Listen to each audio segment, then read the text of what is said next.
Hi hello! Welcome to our channel. నేను మీ సిరి. రాక్షసుడు స్టోరీతో నేను మీ ముందుకొచ్చేసాను. స్టోరీ స్కిప్ చేయకుండా చూడండి. చాలా చాలా బావుంటుంది. 'రాక్షసుడు' పార్ట్ 4 ఆదిల్ కథనం. కార్తీక్ కార్ ట్రబుల్ ఇచ్చి ఆ కార్‌లోనే ఇంటికి ప్రయాణమయ్యాడు. ఆఫీస్ నుంచి ఇంటికి వస్తుంటే ఆ ఇన్నోసెంట్ ఫేస్ బస్ స్టాండ్‌లోనే కనిపించింది. కార్తీక్ గాడు జాలిపడి కారాపమంటే ఆపాను. మమ్మల్ని చూసి కళ్ళు తేలేసింది ఆ అమ్మాయి. కార్తీక్ గాడు వెళ్లి లిఫ్ట్ అడిగితే క్యాబ్‌లో వస్తానని చెప్పింది.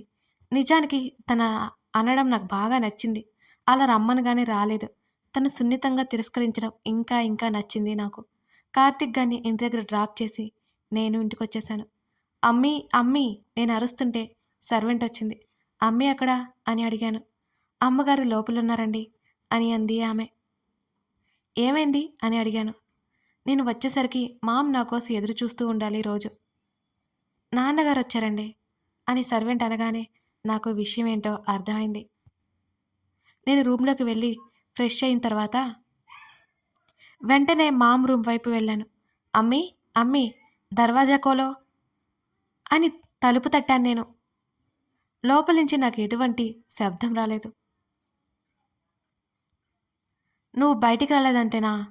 అంటూ నా మాటలు పూర్తి చేసేలోపు తలుపు తెరుచుకున్న శబ్దం వచ్చింది. ఏం చేస్తావ్? అని చేతులు కట్టుకొని నా వైపు సీరియస్‌గా చూసింది అమ్మి. భోజనం చేయను అన్నాను. నువ్వు మీ అప్ప ఎప్పటికీ నా మాట వినరు అంటూ బయటికి వచ్చింది అమ్మి. అరే! ఎందుకంత కోపం?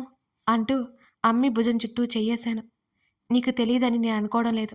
నా చేతులు తీసేసి ముందుకు నడిచింది అమ్మి. అమ్మీ!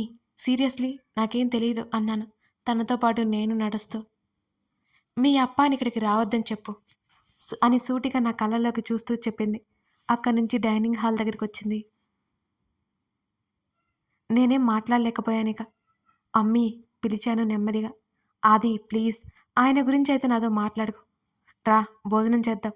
రావనుకున్నాను అంటూ డైనింగ్ టేబుల్ ముందు కూర్చుంది అమ్మి. నేను వెళ్ళి పక్కన కూర్చున్నాను. తనే నాకు తినిపించసాగింది.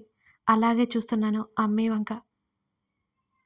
నుదిటిన బొట్టు, పాపిట్లో కుంకుమ, జుట్టు ముడిపెట్టి నిండైన చీర కట్టులో చూడగానే చేతులెత్తి నమస్కరించేలా ఉంటుంది అమ్మి. మనిషి చూడగానే అమాయకురాలు అనుకుంటారు ఆటోమేటిక్‌గా. అలా అనుకుంటే పొరపాటే. She is very talented. తన టాకింగ్ పవర్‌కి ఎవరైనా గడగడాల్సిందే. చివరికి నేను కూడా. కడుపు నిండిపోయే వరకు కొసరి కొసరి తినిపించింది నాకు. 4 రోజులైపోయింది ఇలా కడుపు నిండా భోజనం చేసి. తను నాతో పాటే తింటోంది. "ఈ రోజంతా ఏం చేశావు చిన్నా?" అని అడిగింది. ఆ మాటకి ఉదయం జరిగింది గుర్తుకొచ్చింది. ప్రజ్ఞ, సాక్షి ఇద్దరు అమ్మాయిలు ఈరోజు నా జీవితంలో మర్చిపోయిన రోజున చేశారు. ఒకరు ముద్దులతో మనసు గెలుచుకుంటే, ఇంకొకరు నా కోపాన్ని భరించారు అనుకున్నాను నేను. ఏంటి చిన్నా? ఏం ఆలోచిస్తున్నావు? అని అడిగింది అమ్మి. నథింగ్ అమ్మి అన్నాను నేను. పెళ్ళి ఎప్పుడు చేసుకుంటావు? అని అడిగింది. ప్లేట్స్ తీసి సింక్‌లో పడేసొచ్చింది. ఏమైందమ్మీ నీకు? అని అడిగాను నేను నవ్వుతూ. నాకేం కాలేదు. నీకే అయిపోతుంది వయసు అంది భుజాలు కదిలిస్తూ. అమ్మీ అన్నాను నవ్వేస్తూ. Yes my dear son. పోనీ నీకోసం ఓ మంచి అమ్మాయిని చూడనా మరి? అని అంది కళ్ళెగరేస్తూ. నో నేనే చూసుకుంటా. కాస్త టైం ఇవ్వు అమ్మీ అని అన్నాను నేను. అక్కడి నుంచి లేస్తూ. చిన్నా అని పిలిచింది. నో అమ్మీ వదిలేయ్ నన్ను అంటూ అక్కడి నుంచి వచ్చేశాను. పెళ్లి మాట ఎత్తితే చాలు పారిపోతాడు అని వెనక నుంచి అంటోంది. ఆ మాటలు నాకు వినిపిస్తూనే ఉన్నాయి. నేను నవ్వుకుంటూనే వచ్చేశాను. ఈ ప్రపంచంలో ఇద్దరు మనుషుల దగ్గర మాత్రమే నేను నవ్వుతాను. వాళ్ళు అమ్మి, అప్ప అంతే. బెడ్ మీద వాలాను. అదే టైంలో మెసేజ్ నోటిఫికేషన్ వచ్చింది. ఆది పడుకున్నావా? అని ప్రజ్ఞ నుంచి వచ్చింది ఆ మెసేజ్. లేదు చెప్పు అని రిప్లై ఇచ్చాను. రేపు మీట్ అవుదామా? అని అడిగింది. వై? అని అన్నాను. చూడాలని ఉంది నిన్ను. ఈరోజు కదా చూసావు అని అన్నాను. అన్‌రొమాంటిక్ కాది అంది. నో ప్రజ్ఞ రొమాంటిక్ కాదని అన్నాను. మరి ఎందుకంటావేంటి? నాకు నిన్ను చూడాలని, మాట్లాడాలని బాగా అనిపిస్తోంది అంది ప్రజ్ఞ. చూద్దాం క్లారిటీగా చెప్పలేను. ప్లీజ్. ప్లీజ్ ఆది ట్రై చేయి please. I miss you so much అని మెసేజ్ పెట్టింది. విల్ ట్రై బాయ్ అంతటితో చాట్ కట్ చేసి ఫోన్ పక్కన పెట్టేశా. నాకు చాటింగ్ అంటే మహా చిరాకు. గంటల గంటలు ఫోన్ వాడడం అస్సలు ఇష్టం ఉండదు. కళ్ళు మూసుకున్నాను. తెలియకుండానే నిద్ర పట్టేసింది. అమ్మి నేను టిఫిన్ చేసి, తనేమో కాలేజీకి, నేను ఆఫీస్‌కి రెడీ అయ్యాం. "ఈరోజు ఇంటికి వస్తావా చిన్నా?" అని అడిగింది అమ్మి. "Night meeting ఉందమ్మీ. డిన్నర్ బయట చేయాల్సి ఉంటుంది. మాక్సిమం రావడానికి ట్రై చేస్తాను" అని అన్నాను నేను. తను చిన్నగా నవ్వి నా చెంపని నిమురుతూ, "ఫుడ్ స్కిప్ చేయొద్దు చిన్నా" అని అంది. నేను అలాగే అన్నట్టుగా తల ఊపాను. తను కాలేజీకి లేట్ అవుతుందని ఫాస్ట్‌గా వెళ్ళిపోయింది అమ్మి. తను కాలేజీ ప్రిన్సిపల్. లేడీ హిట్లర్ అన్నమాట కాలేజీలో. అందరూ భయపడతారు తనను చూసి. ఆ రోజు ఉదయాన్నే ప్రజ్ఞ కాల్ చేసింది ఎప్పుడు కలుద్దామని. నేనే టెక్స్ట్ చేస్తానని చెప్పి కాల్ కట్ చేశాను. ప్రజ్ఞ అర్థం చేసుకుంది అని నాకు తెలుసు. అలాగని నేను తన్ని హర్ట్ చేయట్లేదు. నా గురించి తనకి పూర్తిగా తెలుసు. నాతో అడ్జస్ట్ అవ్వడం కష్టమని తెలిసిన తర్వాతే తను నా లైఫ్‌లోకొచ్చింది. ఆఫీస్‌కెళ్ళిన నాకు పిఏ లేదనే విషయం గుర్తుకొచ్చింది. కార్తీక్ గాడి మీద కోపమొచ్చింది. ఆ సాక్షి ఇంకా రాలేదు. ఆ అమ్మాయి మీద కూడా విపరీతమైన అసహనం నాకు. అప్పుడే తలుపు కొట్టిన చప్పుడు. నేను లోపలికి పిలిచాను. నా ఎదురుగా సాక్షి. ఆయాసపడుతూ టేబుల్ ముందుకొచ్చి నిలబడింది తను. తను కాస్త కంగారుగానే ఉంది. ఇప్పుడు సాక్షి కథనం. సాక్షి కథనం అంటే సాక్షి చెప్తుంది. ఆదిల్ కథనం అంటే ఆదిల్ చెప్తాడు. అలా అన్నమాట, కన్‌ఫ్యూజ్ అవ్వకండి. ఎప్పటిలాగే బద్ధకంగా లేచిన నాకు టైం చూడగానే 8 అవ్వడంతో ఉలిక్కిపడ్డాను. 9:30కేమో ఆఫీస్‌కి వెళ్ళిపోవాలి. కానీ ఆల్రెడీ 8 అయిపోయింది. గబగబా ఫ్రెష్ అయ్యి మమ్మీకి, అమ్మమ్మకి చెప్పి మమ్మీతో పాటు గుడికి బయలుదేరాను నేను. రామాలయం నిండుగా మరింత మనోహరంగా ఉంది. జనాలు కూడా చాలా మందే ఉన్నారు. రామయ్య దర్శనం చేసుకొని, నమస్కరించుకొని వచ్చేసరికి ఆల్మోస్ట్ 9:30 అయిపోయింది. కనీసం ప్రసాదం కూడా తీసుకోకుండా మమ్మీని తొందరపెట్టి ఆఫీస్ అడ్రస్ చెప్పాను నేను. తనకి కాలేజీకి లేట్ అయిపోతుందని మా ఆఫీస్‌కి దగ్గరలో బస్ స్టాండ్‌లో నన్ను డ్రాప్ చేసింది. "సోనా ప్లీజ్ ప్లీజ్ నేను వెళ్ళిపోతున్నా. ఇక నుంచి నువ్వే వెళ్ళిపో. ప్లీజ్ సోనా ఈవినింగ్ వచ్చి నేను పిక్ చేసుకుంటాను. సరేనా?" అని నా గడ్డం పట్టుకుని బ్రతిమాలి ఫాస్ట్‌గా వెళ్ళిపోయింది మమ్మీ. ఉసూరుమంటూ బస్ కోసం చూసి అది వచ్చాక ఎక్కి ఆఫీస్‌కి వచ్చేసరికి 10 అయింది. అప్పటికే కార్తీక్ కోసం గబగబా అతని క్యాబిన్‌లోకి వెళ్తే అతను కనిపించలేదు. నాకు కంగారు, నీరసం ఒకేసారొచ్చాయి. పట్టిన చెమటలు తుడుచుకుంటూ ఎండీ క్యాబిన్‌లోకి వెళ్ళాను నేను. ఎన్నిసార్లు అతని గురించి విన్నాను, చూశాను కానీ అతని పేరేంటో నేను మర్చిపోయాను. బిక్క చచ్చిపోయి నిలబడ్డాను.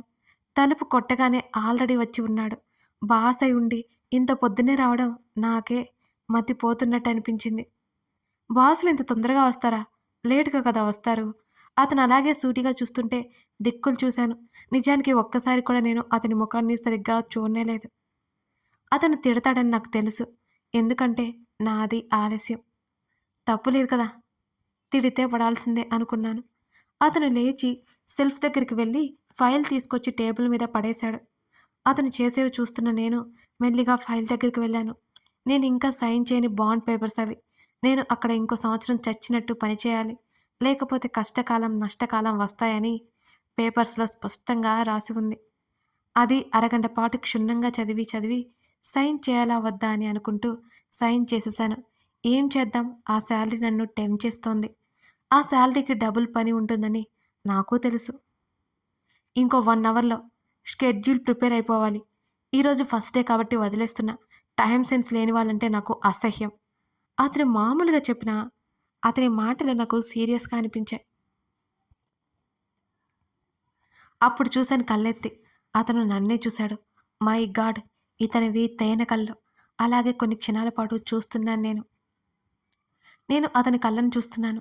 కానీ చూసే వాళ్ళకి అలా అనిపించదు కదా! ఇంకేమో అనుకుంటాడేమో అతను. నాకిప్పుడు భయం పట్టుకుంది. అతని కళ్ళు చాలా డిఫరెంట్‌గా ఉండడంతో అలాగే చూశాను తప్ప ఇంకే ఉద్దేశం లేదని అతనికి నేను ఎలా చెప్పాలి? నాలో నేను కంగారు పడ్డాను. ఆ తేనె కళ్ళు చూస్తుంటే ఏదో లోకంలోకి వెళ్ళిపోతున్న ఫీలింగ్ కలుగుతుంటుంది నాకు. ఇప్పుడు ఎలా కవర్ చేసుకోవాలో నాకు అర్థం కాలేదిక. What happen? అతను అలాగే సూటిగా చూస్తూ సీరియస్‌గా అడిగాడు నన్ను. నాకేం చెప్పాలో అసలు అర్థం కాలేదు. నేను తడబడ్డాను. అది sir thank you sir. Thank you so much sir. రేపటి నుంచి టైంకి వస్తాను సార్ అని చెప్పాను. నిజానికి నాకేం చెప్పాలో అర్థం కాక ఏదేదో మాట్లాడాను. అతను కళ్ళు చిన్నగా చేసి చూశాడు నా వంక. ఆ తేనె కళ్ళు నిజంగానే తేనెను నింపుకున్నట్టుగా ఉన్నాయి. వామ్మో! నాకేదో పిచ్చి పట్టింది. నేనేంటి ఇలా ఆలోచిస్తున్నాను అని గబుక్కున తల కిందకు వాల్చేశాను నేను. పక్కనే మీ క్యాబిన్ వెళ్ళండి. కార్తీక్ మీకు వర్క్ ఎక్స్‌ప్లెయిన్ చేస్తాడు అంటూ ఇంకేం మాట్లాడడానికి లేదన్నట్టుగా తన చైర్‌లోకి వెళ్ళిపోయాడు అతను. చిక్కింది సందు అన్నట్టుగా అక్కడి నుంచి బయటపడ్డాను నేను. కార్తీక్ రూమ్ వైపు వెళ్తుంటే నా ఎదురుగా వస్తున్న అమ్మాయిని చూసి నా కళ్ళు ఆల్చిప్పలంతా అయ్యాయి. అలాగే నోరు తెరుచుకొని చూస్తుండిపోయాను నేను. ఆ అమ్మాయి నా దగ్గరకొచ్చే కొద్దీ గబుక్కన నేను అక్కడి నుంచి పక్కకెళ్ళిపోయాను. ఆ అమ్మాయి డైరెక్ట్‌గా ఎండీ గారి రూమ్‌లోకి వెళ్ళిపోయింది. నేను చూస్తుండగానే. ఆ అమ్మాయి ఎవరో కాదు, ఎండీ గారి రూమ్‌లో నేను ఉన్నప్పుడు చూసిన అమ్మాయి. వాళ్ళిద్దరూ కిస్ చేసుకుంటగా చూసిన అమ్మాయి. ఈమె డైరెక్ట్‌గా ఇలా ఆఫీస్‌కి వస్తుందంటే వాళ్ళ రిలేషన్‌ని తప్పు పట్టకూడదని నాకు అర్థమైంది. నేనే తెలిసి తెలియక వాళ్ళని చాలా ఇబ్బంది పెట్టాను. ఆ విషయం నాకు అర్థమవుతోంది. సాక్షి ఎవరిదో పిలుపు వినిపిస్తుంటే ఉలిక్కిపడి ఆలోచనల నుంచి బయటకొచ్చాను నేను. తల తిప్పి చూసిన నాకు కార్తీక్ కనిపించాడు. హాయ్ అండి. నేనే మీ దగ్గరకొద్దామనుకుంటున్నాను అంటూ నిట్టూరుస్తూ చెప్పాను. నా దగ్గరకా? ఎందుకు? అని అడిగాడు కార్తీక్ అయోమయంగా. ఎండీ గారు చెప్పారు వర్క్ ఏంటో తెలుసుకోమని. త్వరగా చెప్పండి. అసలే నేను ఆఫీస్‌కి రావడం ఆలస్యమైందని ఆయన చాలా కోపంగా ఉన్నారు నా మీద అంటుంటే చిన్నగా నవ్వి ముందుకు నడిచాడు కార్తీక్. నేను తనతో పాటు నడిచాను. నువ్వు నా క్యాబిన్‌లో ఉంటే నేను ఇప్పుడే సార్‌ని కలిసి వస్తాను అంటూ కార్తీక్ ఆగిపోయాడు. వద్దొద్దు అన్నాను కంగారుగా. ఎందుకు వద్దు? సార్ లోపల లేరా? అని అడిగాడు కార్తీక్. నాకేం చెప్పాలో అర్థం కాలేదు. ఏమైంది? చెప్పండి అని కార్తీక్ మరోసారి అడిగాడు. ఇప్పుడే లోపలికి ఒక అమ్మాయి వెళ్ళింది అంటూ మెల్లగా అన్నాను నేను. నా వైపు చూస్తూ ప్రజ్ఞ వెళ్ళిందా లోపలికి? అని అడిగాడు కార్తీక్. ఏమో నాకు తెలీదండి. నేను నిన్న వచ్చినప్పుడు ఉన్న అమ్మాయి ఇవాళ ఉంది. మీరు వెళ్తే సార్‌కి కోపం వస్తుంది కదా! అందుకే చెప్పాను అన్నాను తడబాటుగా. అంతలోనే అనిపించింది నాకు నేనిలా చెప్పడం వల్ల కార్తీక్ ఏమనుకుంటాడో అని. ఓహ్! ఓకే. నేను తర్వాత కలుస్తాను తన్ని. రండి అంటూ కార్తీక్ అతని క్యాబిన్‌కి పిలిచాడు నన్ను. నేను కార్తీక్ క్యాబిన్‌కి వెళ్ళాను. వర్క్ ఎక్స్‌ప్లెయిన్ చేశాడు కార్తీక్. అక్కడి నుంచి నాకు అలాట్ చేసిన క్యాబిన్ వైపుకి నేను వెళ్ళిపోయాను.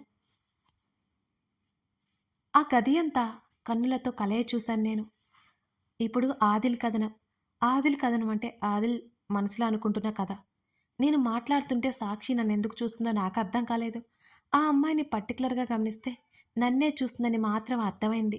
స్పష్టమైపోయింది కూడా. నేను చూడ్డానికి బావుంటాను.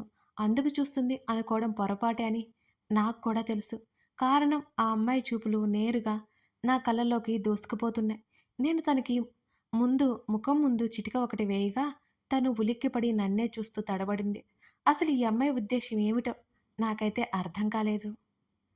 ఆ టైంలో నేను ఆ విషయం గురించి గుచ్చి అడగాలి అనుకోలేదు. ఏదో చెప్పేది గబగబా చెప్పేసి బయటకు పరిగెత్తింది.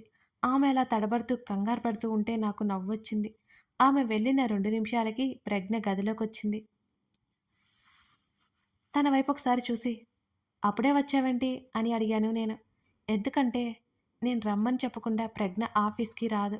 తను చిన్నగా నవ్వుతూ నా దగ్గరికొచ్చింది. చెప్పాను కదా! నిన్ను చూడాలని అనిపించింది. అది అందుకే నేను వచ్చేశాను అని అంది ప్రజ్ఞ. తన కళ్ళలో, తన మాటల్లో, తన ముఖంలో, తన నడవడికలో మార్పు స్పష్టంగా కనిపిస్తోంది నాకు. నేను కనిపెట్టేశాను. చూస్తున్నాను తన్నే. తన కళ్ళు ఎంతో ఆనందంగా ఉన్నాయి. ముందుకు వంగి నా చెంప మీద మెత్తగా ముద్దు పెట్టుకుంది. నాకు వర్కుంది ప్రజ్ఞ. నేను చెప్తుండగానే తను నా ఒడిలో కూర్చుంది. కథ కొనసాగుతుంది. మీరు లైక్ చేసి కామెంట్ చేస్తానండి. మన స్టోరీ మరికొందరికి వెళ్తుంది. మిస్ చేయకుండా లైక్స్, కామెంట్ చేయండి ఫ్రెండ్స్. సరేనా? అస్సలు మర్చిపోకండి. Thank you for watching this video.